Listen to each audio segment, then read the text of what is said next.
No, but I know you're out there. Good evening, everybody. I'm Liz Hoddle at Politics and Prose, and it's such a treat to be here with Gabriel Byrne and Roddy Doyle to discuss Gabriel's beautiful new memoir, Walking with Ghosts. It's a book about memory and loss and the complications of living in the present, which I think are perfect topics to bring us together tonight as we say goodbye to one moment in our collective history and welcome another one in. Tonight's program is part of our Dublin Voices series, a collaboration between our great friends, the Embassy of Ireland, Solas Nua, and Georgetown University's Global Irish Studies program. Thank you, as always, to all of our partners. I should also mention that if you care about Irish literature, the Politics and Prose class about the second half of Ulysses with Chris Griffin is beginning soon. You can find out more information on our website. At any time tonight, you can ask a question down at the bottom of the screen. You'll see the Q&A feature. Ask it there at the Q&A. You can also click on the link in the chat, which I'll put in a minute, to purchase more copies of Walking with Ghosts and also copies of Roddy Doyle's Love on our website. These book sales enable us to bring you the programming that we are so proud of. And to be transparent, we desperately need the sales to sustain us. So please do buy another book tonight.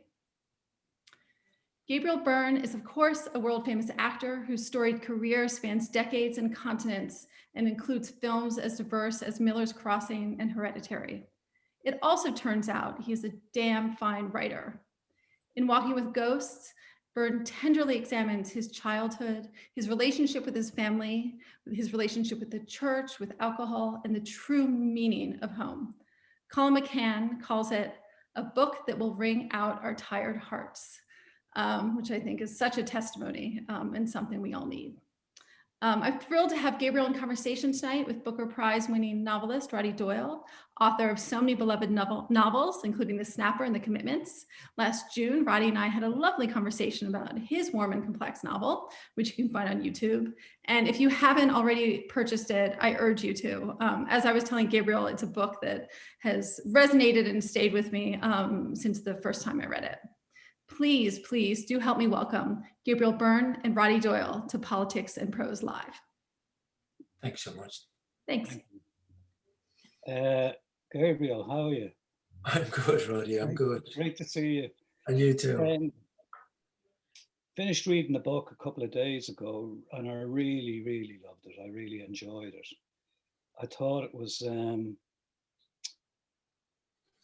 how do you know something's going to be unpredictable or predictable? But I think the ultimate compliment in a way was that it was unpredictable. And so far as I didn't know what I was, 3 pages, 4 pages in, I didn't know what I was letting myself in for as I was reading it.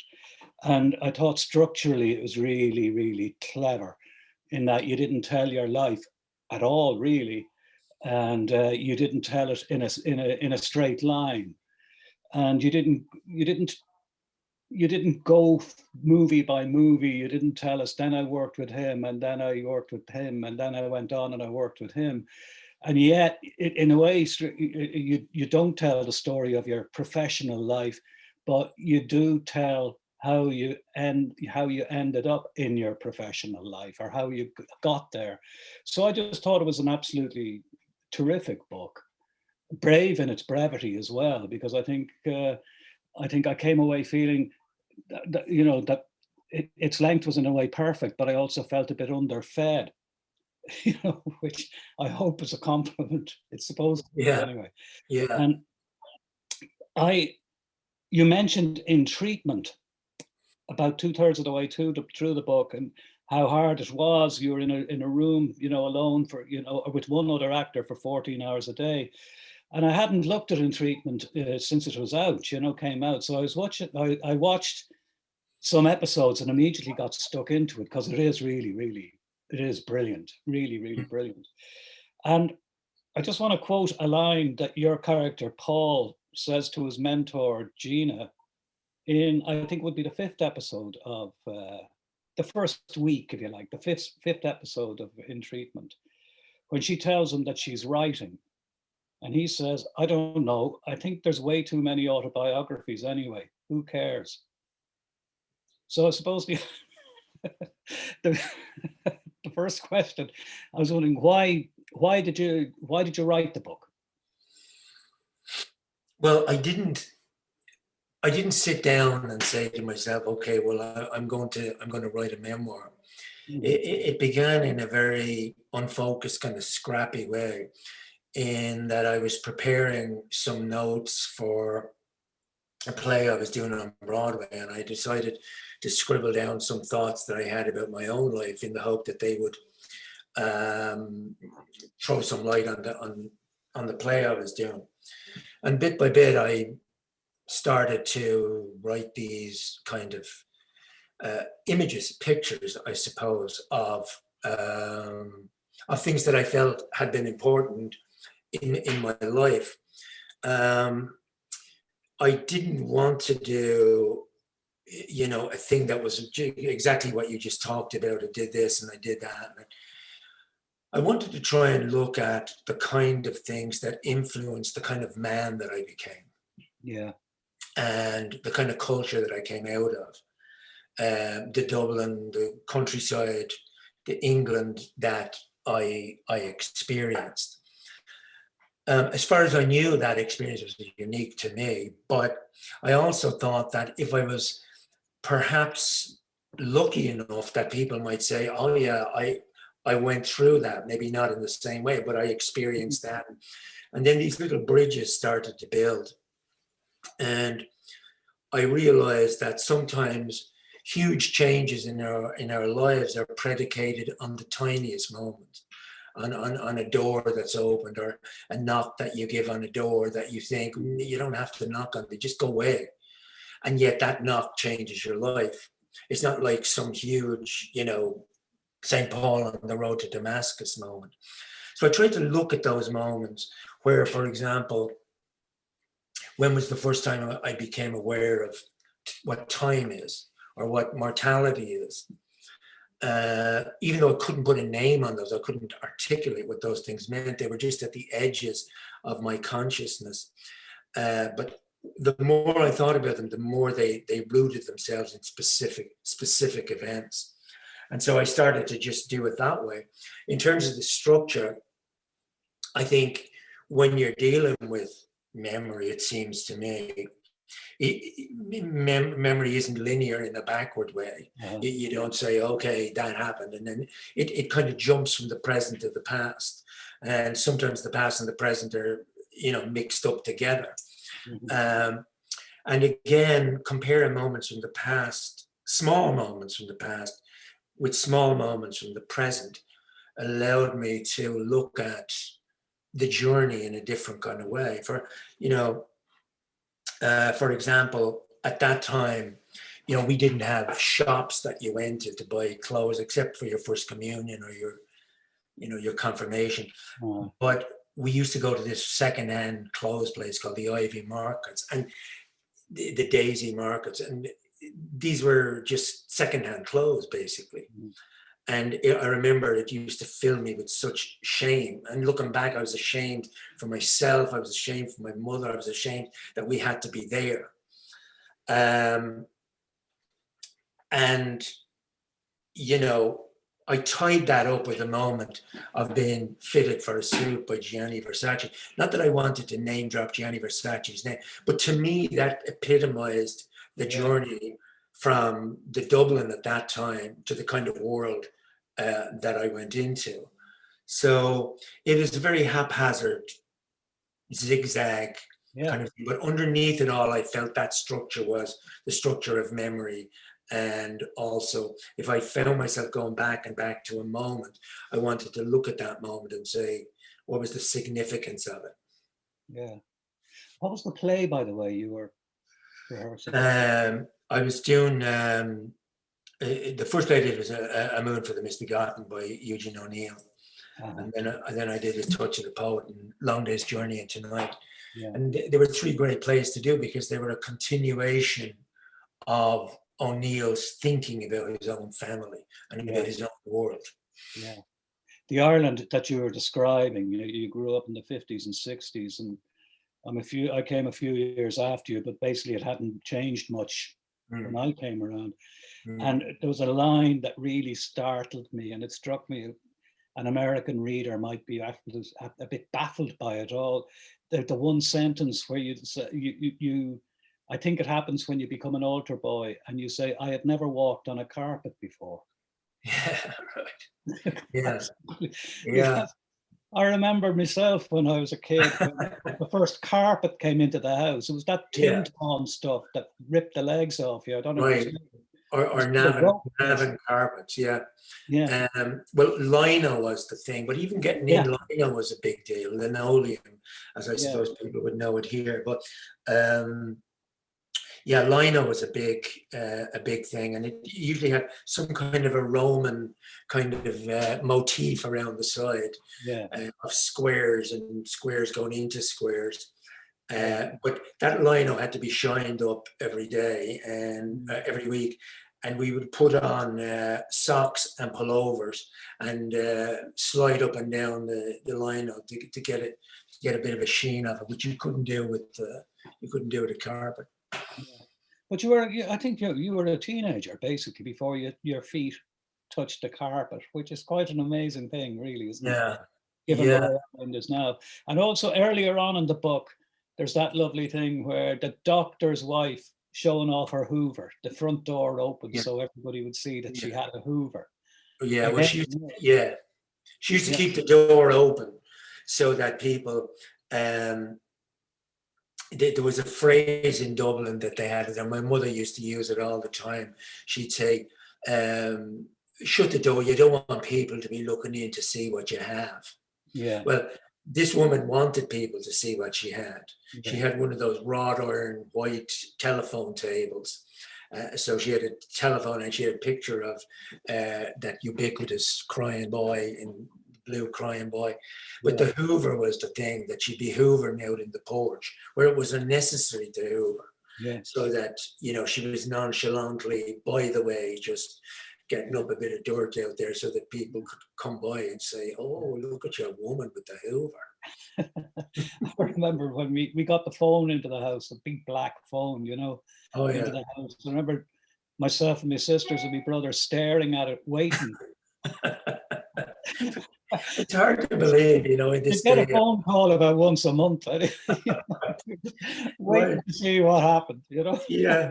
But my father, I think I've inherited his phone phobia because the phone would ring Mhm. and he'd say, geez, don't answer that. You wouldn't know who it'd be. Yeah. And the thing is that, there was a kind of, there was a kind of a terror around answering the phone. He used to go down on one knee and answer it. And he'd be always have the wrong side of the phone over there. You're very faint. I can't hear you now. I go, oh, here you grand now. And, the idea that a phone call cost you money. Mhm. So that people had timers on their phone. So after 3 minutes, you'd have to Yeah. hang up because, you were into the world of big, big money Yeah, after yeah. 3 minutes. Yeah, yeah. And the childhood sequences, they reminded me a bit of a Portrait of the Artist as a young man. I remember I read it when I was a teenager, and what I loved about it, I recall, and I read it since, obviously, but what I loved about it at the time that I read it was that the childish, almost baby language at the very beginning, and then as the child grew, the language came with him. And it struck me that you do that as well. The dialogue and the dialogue that the Dublinese, the bits, your mother talking, your father talking, Mm. the neighbors talking, you talking with your friends, it's brilliant. Mm. It's Yeah. great. And I was wondering, did you experiment with that a lot, the layout of the dialogue and how to bring it onto the page, or did you just write it? Did it just go Well, straight that's a on the question page? I wanted to throw back at you because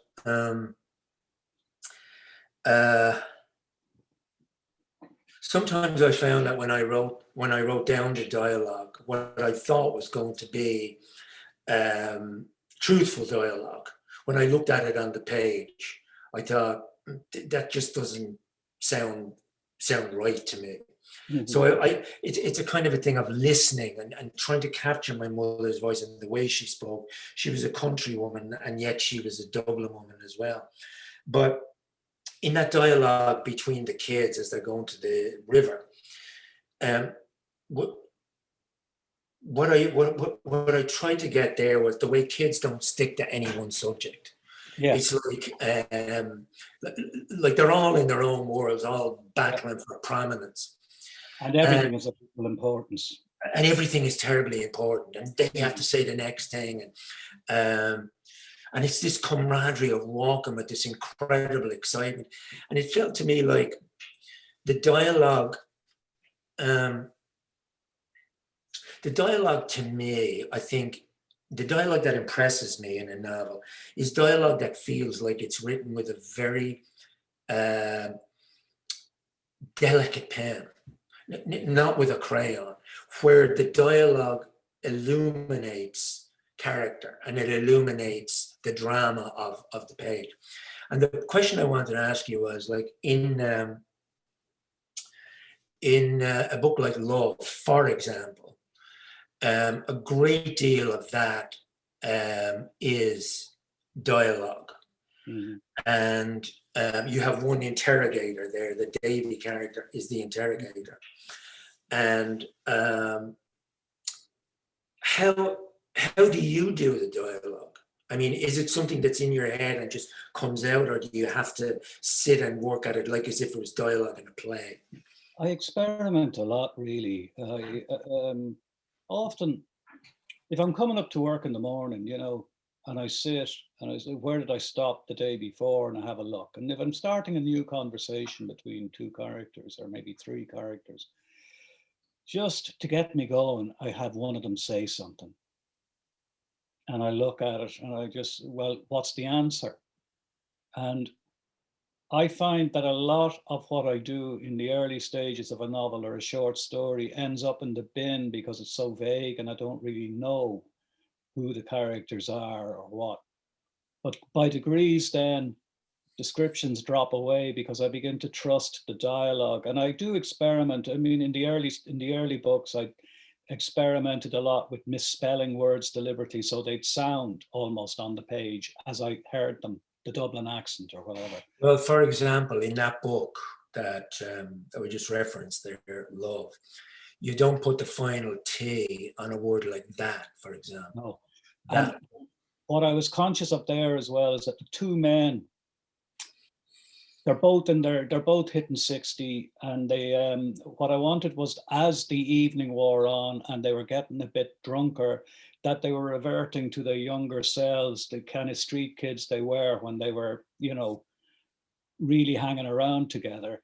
And one of them has been living in England most of his adult life, and he becomes, he basically says that, some of the language, he packs it in his bag when he's coming back to Dublin, and he takes it out and he uses it again. And I wanted to capture that. So I would deliberately, I mean, it would often depend. So their accents became a little bit more extreme as they got drunk, And I didn't want to say now they were so drunk that they were dropping the T's at the end of the word. Right. I was hoping that the discerning reader would notice. But it is, yeah, a lot of trial and error and a bit of experimentation. And sometimes I see I've overdone it. There's a compromise as well, as you would know from writing dialogue now, that, if you overdo it, it becomes, you can never quite capture the way people sound on a page. And if you try too hard, it'll be incomprehensible, basically, if you put in all the hesitations that we would normally have in a normal conversation. Yeah, there's a similar thing. There's a similar thing in acting, where I notice it sometimes among very young actors who think that naturalism is the only form of acting expression that they're interested in espousing. The thing about it is, if you go too far with naturalism, it starts to look absolutely fake.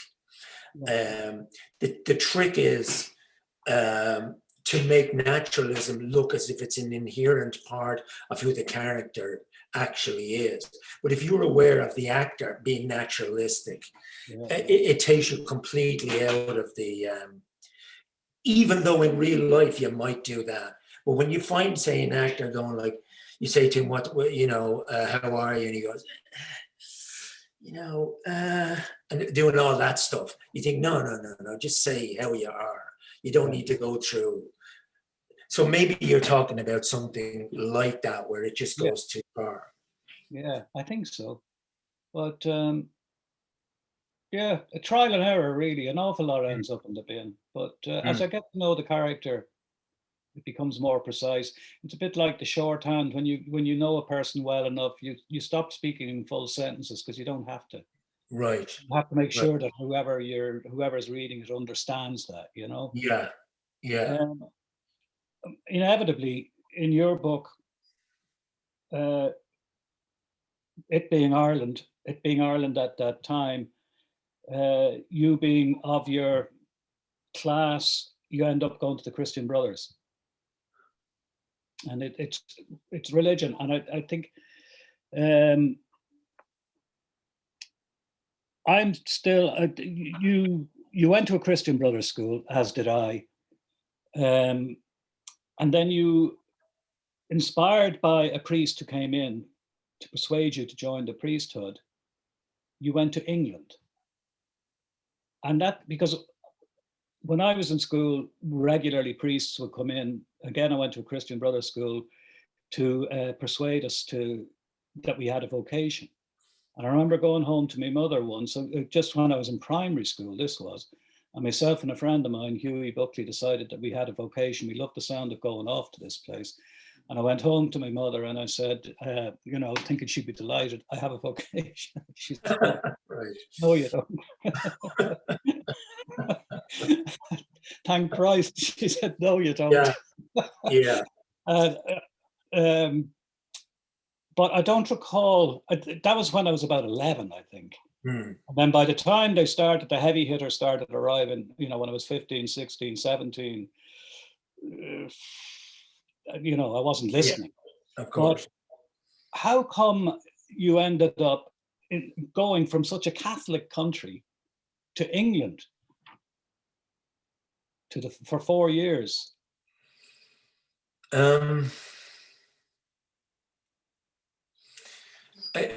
Even now, I can identify certain kind of things about how that happened. To have a child be chosen, to be called, to have a vocation to the priesthood, was one of the greatest blessings that could be bestowed on an Irish Catholic family. Yeah. The church cynically targeted young kids of 11 and 12 who really didn't, like, what do you know of the world at 11 and 12? Yeah. Nothing. But your imagination was fired. They knew how to fire up your imagination. Yeah. They also preyed on the fact that you might be restless and you might want to go somewhere else, which I didn't even know I was, but of course I was. I wanted to get out of, school and, the awful Christian Brothers that we were subjected to. Looking back at my mother and father, I see them as complete innocents in that game.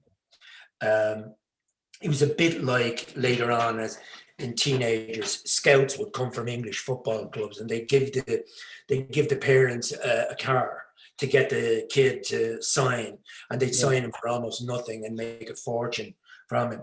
It was the idea that they came, and I remember the priest came, and my mother and father were dumbstruck with awe that a priest was coming to the house and that this was the greatest thing that had ever happened. They were innocent people, innocent working class people who didn't know. Yeah. But what I look at now is the calculated cynicism of the church targeting people like my mother and father, who then had to go out and get the money to put me on the boat to send me to England, buy uniforms and football boots and all that stuff. And the absolute credulity of an 11-year-old kid who thinks they're going off to something amazing.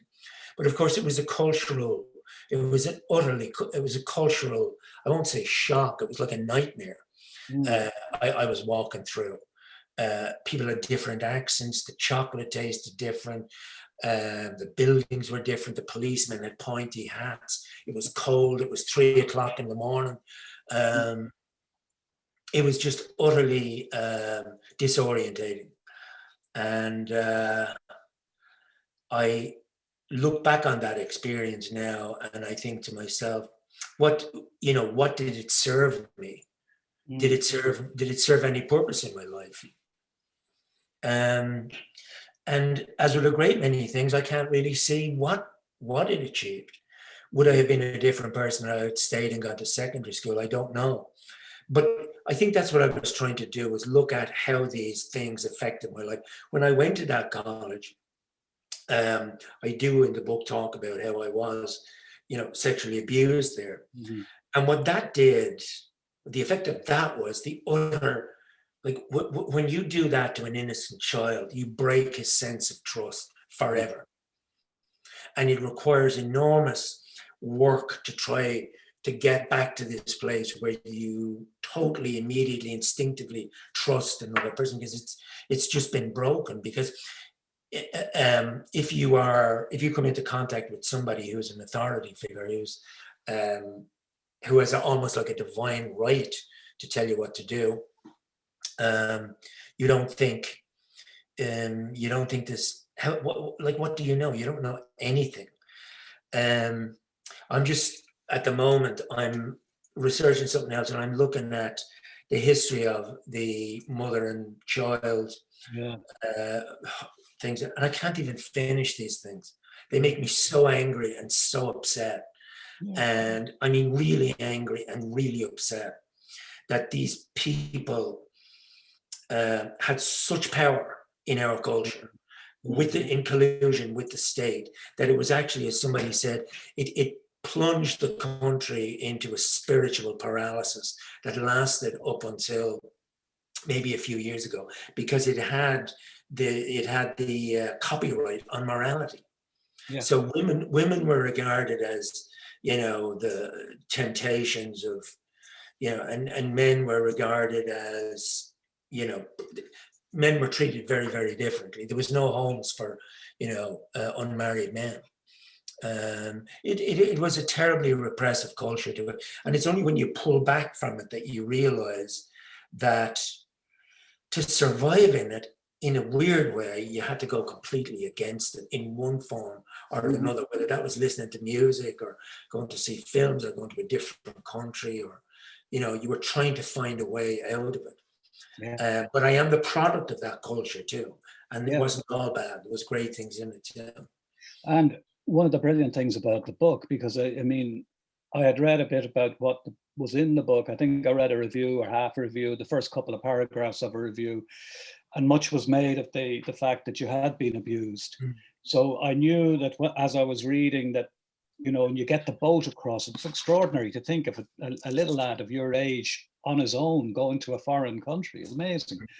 But I knew what ultimately was going to happen, and it happened.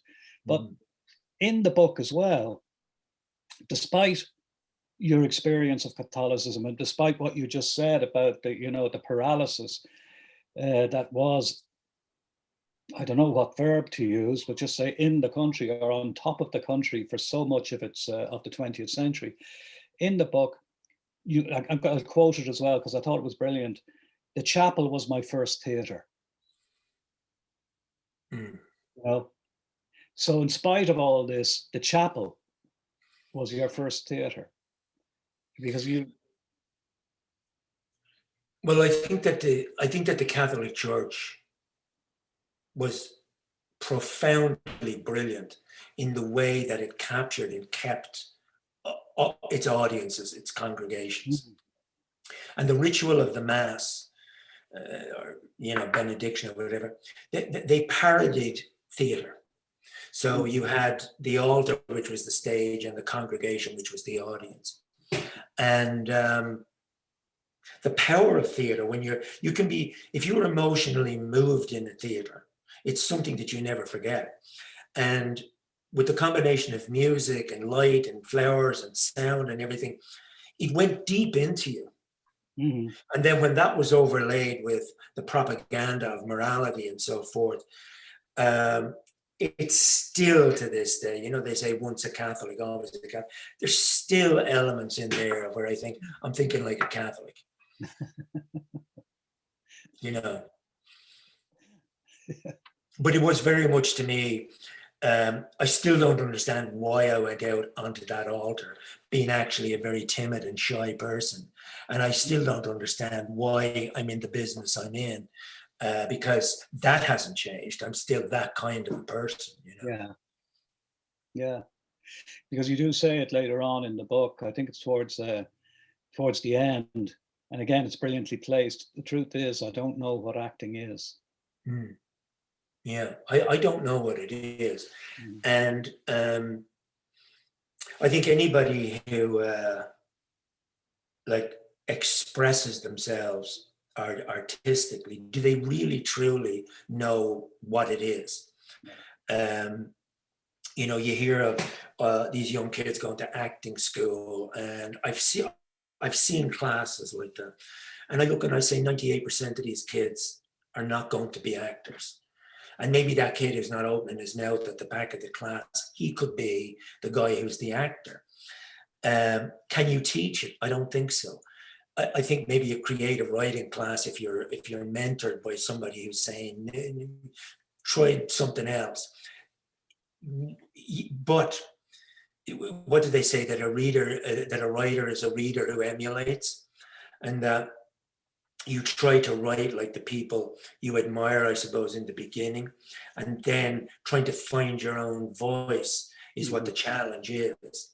But do you know where it comes from? Because the thing about it is that sometimes it's a bit like what we were saying about dialogue.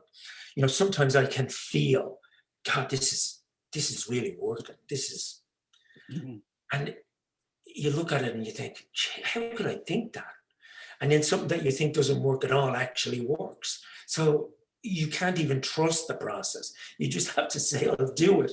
And the result is out of my control, because I can't actually guarantee the result of it. So like I described in the book that actor who had the most amazing transformative experience on stage, where he was absolutely brilliant, and he stormed off to his dressing room and slammed the door.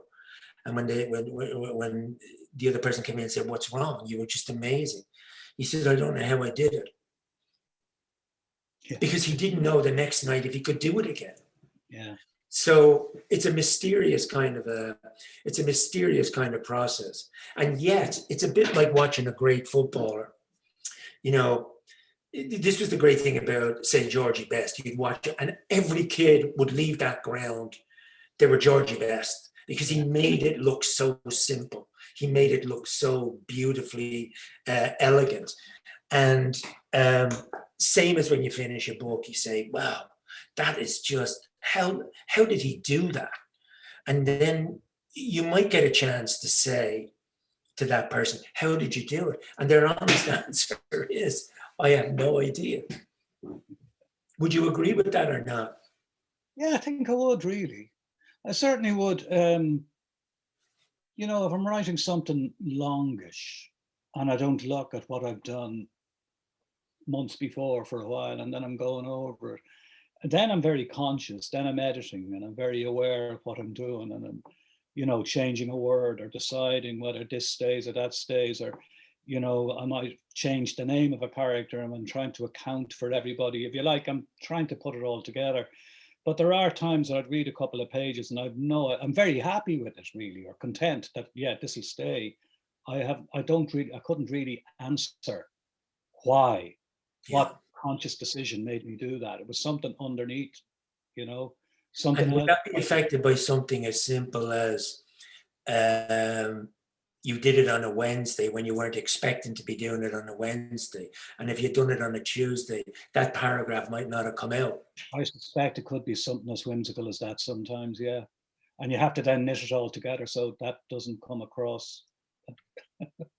You hope you get away with it, really, you know.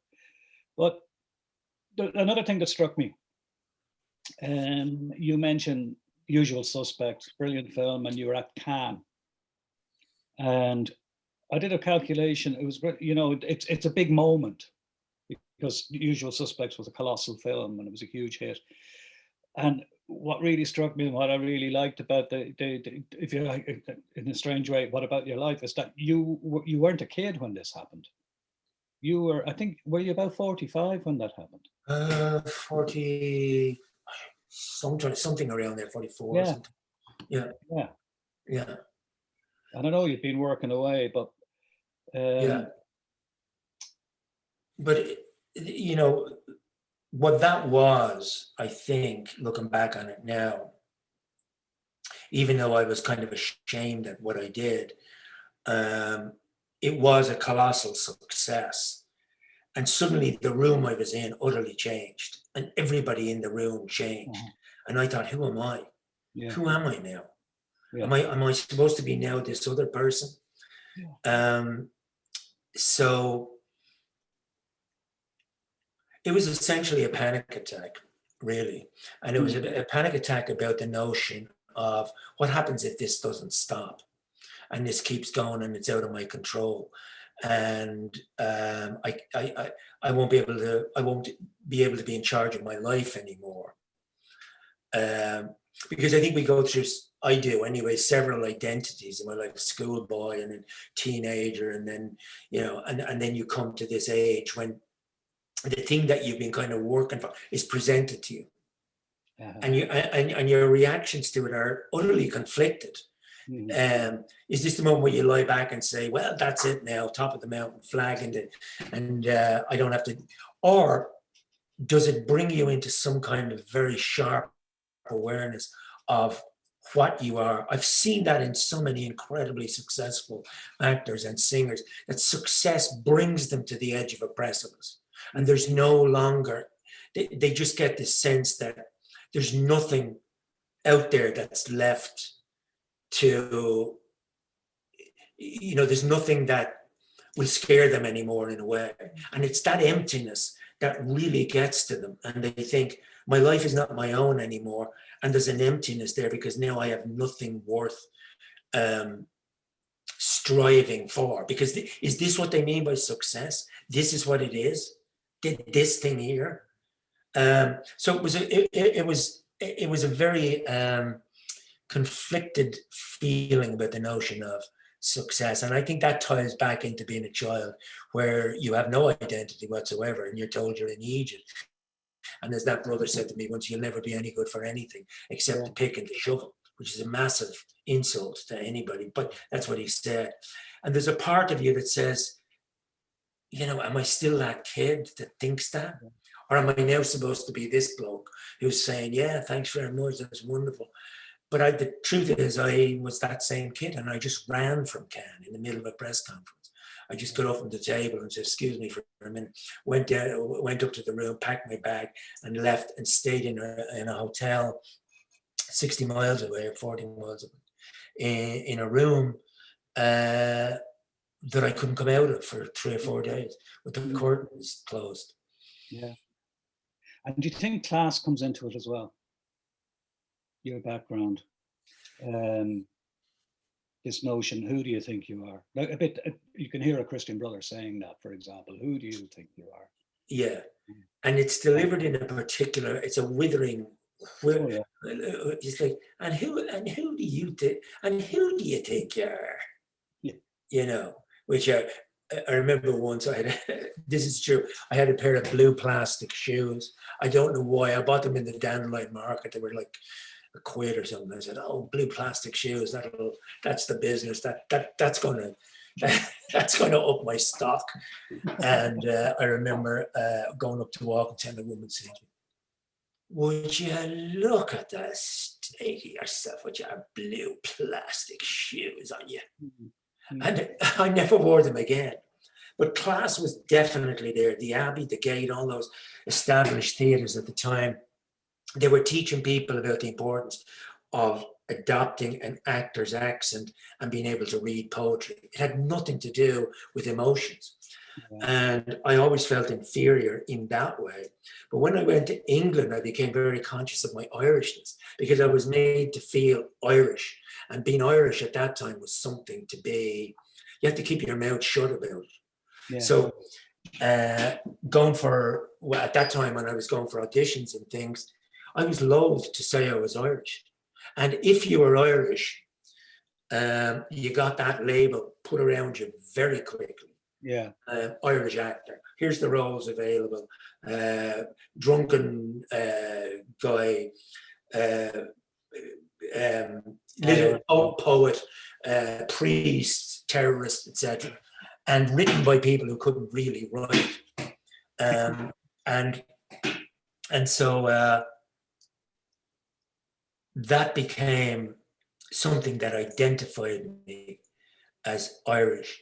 And there was a certain amount of racism in England at that time. They used to have a television program where they would tell Irish jokes on this program. Do you remember the comedians? Comedians, I do, yeah. Yeah, Pakistani jokes and Irish jokes.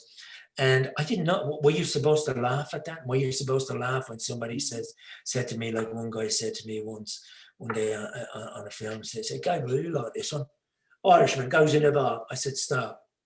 Irishman goes in a bar, that's enough for me. I don't need to hear any more. But that racism was there, and that you couldn't do anything else except play these bad Irish roles. And that's why I went to America. Yeah. And the rest, because I didn't feel labeled or identified there. And I felt that I was able to escape. Nobody knew where you were from in Dublin. A lot of people didn't even know where Ireland was. Yeah. I'm going to have a look at some of the questions that have come in.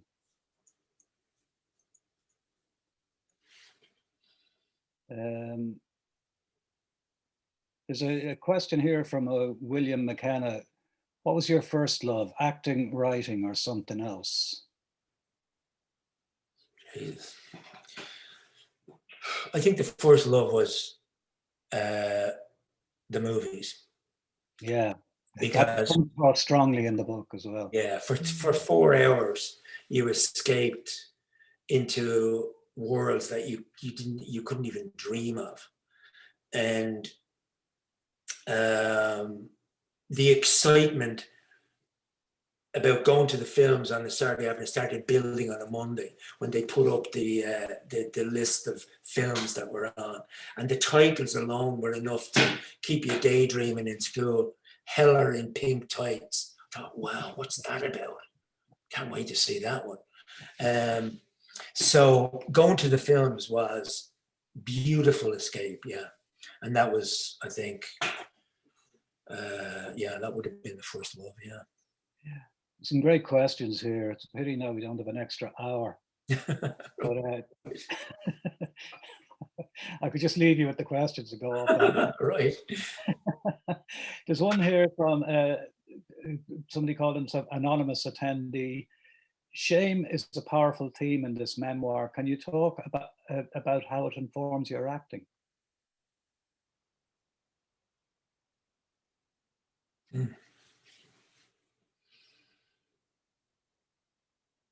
I think shame informs your life. I think acting is a form of escape. You refer to in the book, and again, another quote here in front of me, my old demon mates, doubt, fear, and shame. I think I'm certainly the beneficiary of Catholic inculcation there, because that's how they ruled. They ruled through fear. The fear, the literal fear of hell, guilt to make sure that you did something and you'd always regret it in some form or another, and then shame because you did it. And you could do that in thought, word, or deed. You couldn't even have a thought without that being a shameful thing that could haunt you or send you to hell. So it's one of the things, it's a good question, because it's one of the things that I've had to fight throughout my life to rid myself of. I didn't choose to have these things, but they were in there. And I'm not ashamed anymore, and I don't regret anything. And the most useless emotion that a person can carry around with them, like a big bag of stones on their back, is guilt. Mm. Because it solves nothing, but it's a way of keeping you paralyzed. And I bitterly regret, if I regret anything really, I regret the years that I spent trying to extricate myself from those things that were so buried in the unconscious that I didn't even know that's what I was that's what I was reacting to. Well, it's taken the country, Ireland, more than 100 years to try and rid itself of its guilt. Yeah. And not there yet. Not there yet. Here's one, a bit of a lighter one and I think it's at this point in your life. This is from Joan Hunter, and she's Mr. Byrne. She says, "At this point in your life, what are you most proud of?"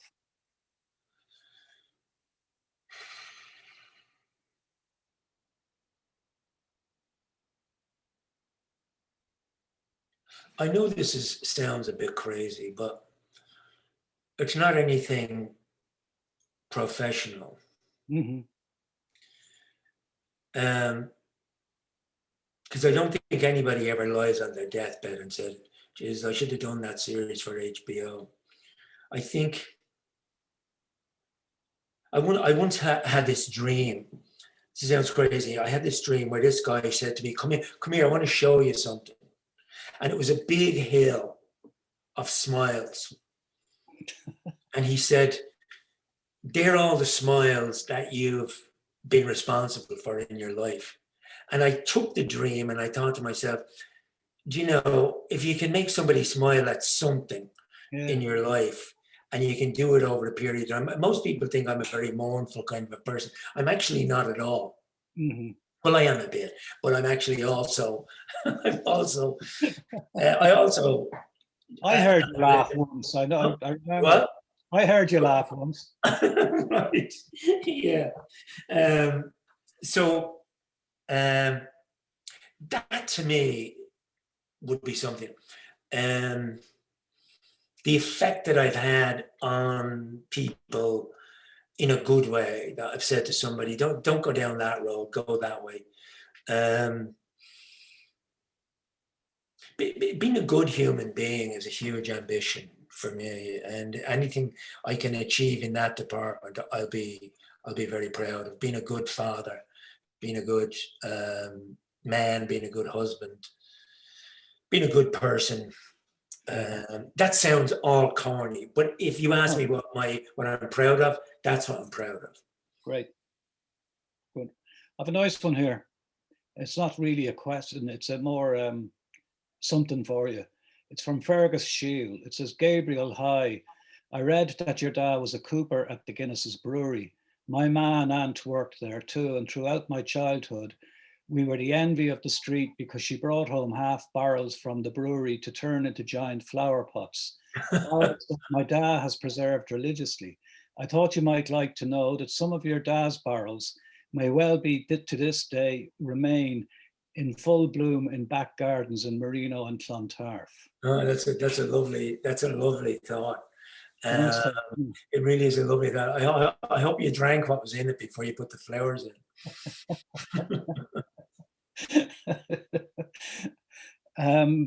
Just looking at there was another one, I can't find it now, but I was looking at it there a while back about your role in treatment and the question, and I can't see it now, and I can't tell you who asked the question, but basically, did it affect you as a person playing that role?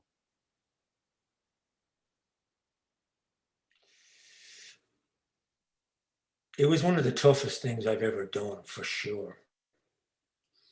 And I got very ill after the second series because I had actually worked so hard. And I won't go into the details of it, but for a friend of mine, I might have actually died. I worked so hard on that I just, well, it gave me a tremendous respect for people who do that job. Yeah.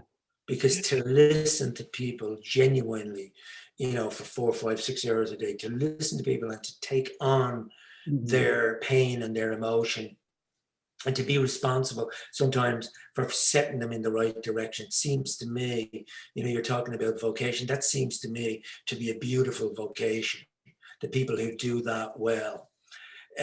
My only feeling about it is that the people who really need it can't afford it, because it's not a valued thing, really. It's regarded as a kind of that's just for Upper East Side people or wealthy people who can afford, again, going back to the Catholic Church, they predated therapy by hundreds of years, because confession is a form of that, because it urges you to unburden yourself, and through that you are forgiven. I have problems with that, of course, but it gave me a huge respect for listening, because to be a great therapist, I think you have to be a great listener. And to be a great listener, you have to actually be connected to the person. And I think some of the best actors are brilliant listeners. And you can see them, you can look at them and you say, that guy is really listening. You can really see him. It was Milos Forman who said that he could cut to a listening actor at any moment and the drama of the scene would go up. And I totally believe in that. In that series, I decided not to use any props whatsoever. And because the whole thing was done in close-up, which is rare that you get to do anything really consistently in close-up because of the nature of television, of film, as opposed to television, I was able to use the subtlest reactions, because the challenge of it was convincing the person you were speaking to that you thought one thing and letting the audience at home know that you were possibly thinking something else. Yeah. So it was a tightrope, but it was a gorgeous experience. But I never in my life met so many therapists. They were everywhere in New York. Every time I sat down, there was somebody coming over and saying, Mr. Byrne, and you say, I know you're a therapist, right? And he said, yeah. And I think I wouldn't give a shilling to this person to be in therapy with them. But it made me understand the value of therapy and to get over this idea that it's a self-indulgent thing. We all need to talk and we all need to be listened to. Completely, yeah. Yeah, we all need our stories to be heard. Yeah. What impressed me a lot about it, leaving aside the quality of the writing and the quality of the acting and the intensity of it and the brilliance of being able to actually just as well in like half-hour chunks as opposed to a full hour, which would have been close to unbearable somehow, was that the labor, it's sometimes difficult to convey if you're not working manually or whatever. It's difficult to convey, I think, the labor in somebody's occupation, the labor involved. It used to be easier with writers when they had typewriters because you could hear the tap, tap, tap, Right. Yeah. Whereas I think in treatment, watching a few episodes of In Treatment, and particularly the one at the end of the week where it's his turn, if you like, to be the patient, so to speak, the labor involved, the difficulty involved, and just absorbing all this and listening. I thought it was absolutely brilliant. Yeah, I think one of the great things that they did was, and I don't think it could have lasted I couldn't have done another day on it, but what they managed to do was highlight facets of American life that rarely get paid attention to. There was one guy who was a soldier who was guilty because he bombed a village. Yeah. That was a fascinating story. The woman who was 40 and didn't have a partner but wanted a child. The man who was gay who, couldn't come out. The kid who was overweight with the divorced parents. I think that it allowed people to vicariously go on the journey with those characters and see at the end of the episode or episodes that there was some kind of resolution or maybe no resolution at all. Yeah. And at the exact same time, it managed to be fantastically entertaining. I think it was. I mean, I hear people say that they got wrapped up in it. And And that's a tribute to the writing, in my opinion, because if that writing hadn't been so strong, the thing would have collapsed in on itself. Because I've seen enough bad scenes with psychiatrists and patients, and you just don't believe it. I mean, these are people. I mean, to go into a room and unburden yourself of your most private thoughts seems to me a little bit what acting is like and what writing is like. Because you have to say, you know what, I don't care. I have to do this. And when I was writing this thing, I would come to places and I'd say to myself, do I really want to have this out there? And there was no, you know, and then I thought, well, what's amazing to me is that when you shine a light for yourself in the dark corner, it's amazing how freeing that can be. Not in a big orchestra kind of a way, but just in a very gradual way. You come to say, that doesn't bother me so much anymore, because I often think that our heads are like houses, you know, and up here is the attic. And in the attic, there's about 5 rooms.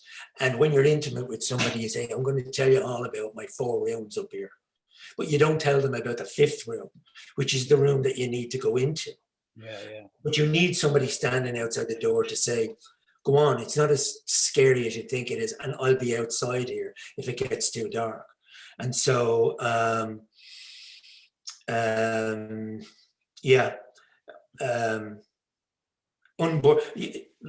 we know what the recent history of Ireland is about: silence and shame, and anything that drags this stuff out from under the rock and allows us to see this is who we were. And who we were is also who we are, to a great extent. We didn't just miraculously become this society that suddenly woke up one morning and said, oh, let's all be like liberal now and multiracial and have, you know, same-sex weddings. It took a long time to get there, and we still have a long way to go, in my opinion. You've answered, actually, in your answer, I think you've more or less answered one of the other questions. How has writing this memoir changed you? I think you more or less did answer that question there. I'm not sure we room.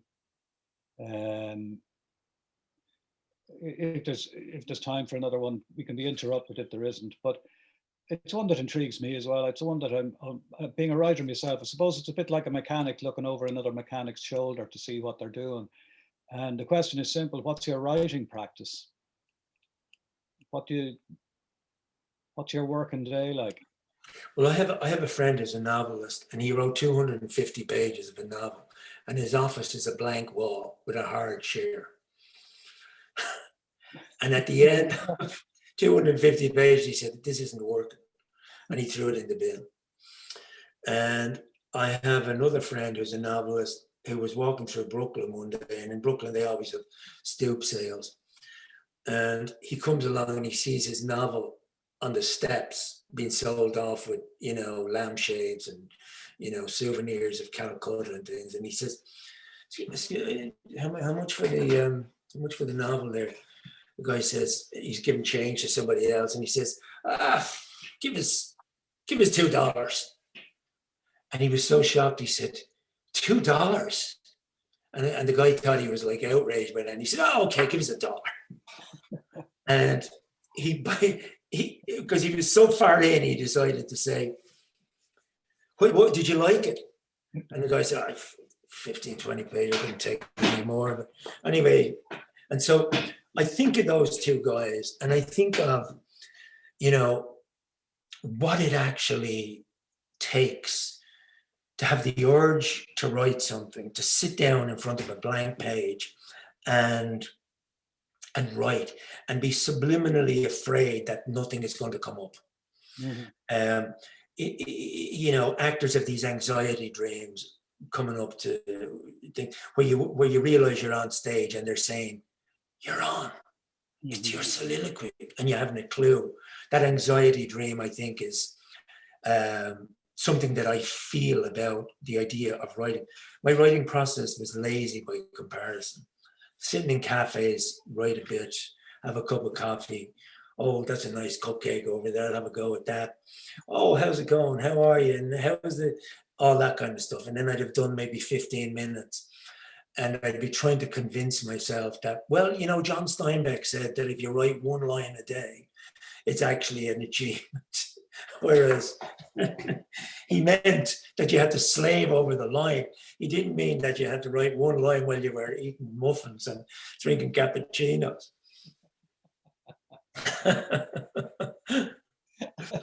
Great.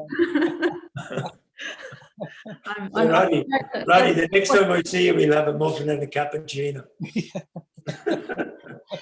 Well, to interject for 1 second, because this is a series with the embassy called Dublin Voices, I have one last question, which is just if you could speak to what does Dublin mean to you as a city of literature and as a place of literature? Go, whatever you think, just, you know, go with it. Is Roddy gone? No, he's here. No, go ahead, Roddy. Oh, did you ask me? Yeah, both of you, sure. Roddy, go ahead. To be honest, because I live here, I don't really think of Dublin as a city of literature.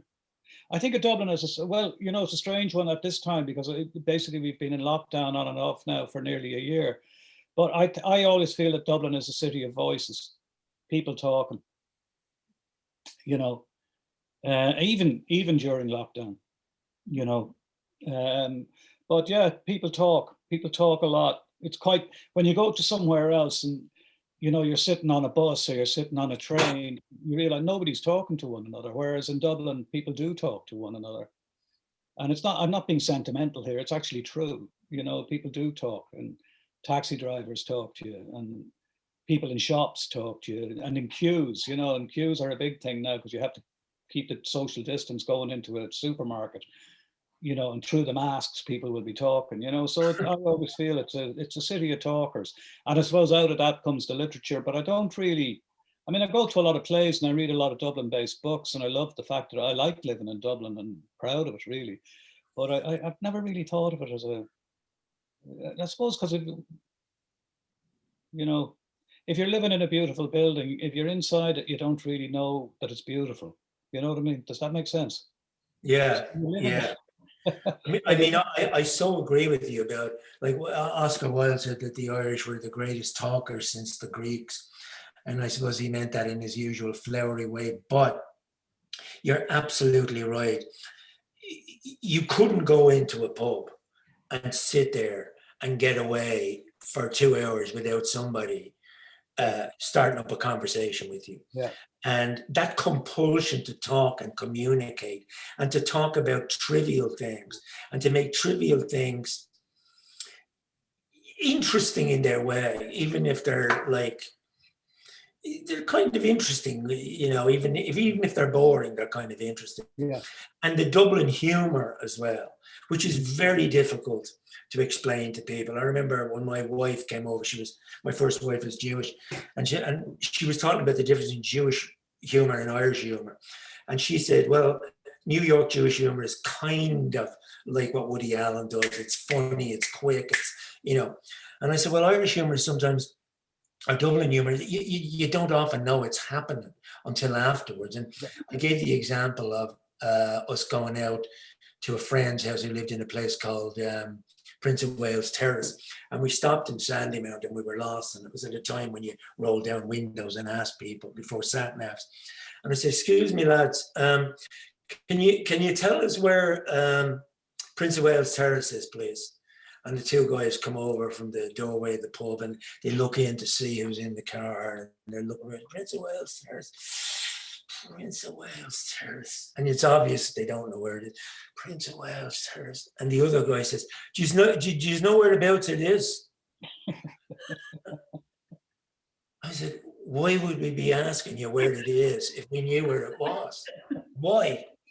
And I said, that's Dublin humor. If you're jumping a little moment like that, that is the kind of thing that happens in Dublin all the time. And they also keep you very much in you know, down to earth. It's a bit of who do you think you are? I remember I did a film in Dublin years ago called The Courier, not a great film. And I was walking up Mount Street and there was two guys again in the doorway of a pub having a smoke. And as I came by, they nodded in recognition. You know, it's without a little hint of admiration. How's it going? Lads. And as I got about 50 yards away, I heard a voice say, "You were fucking brutal in The Courier."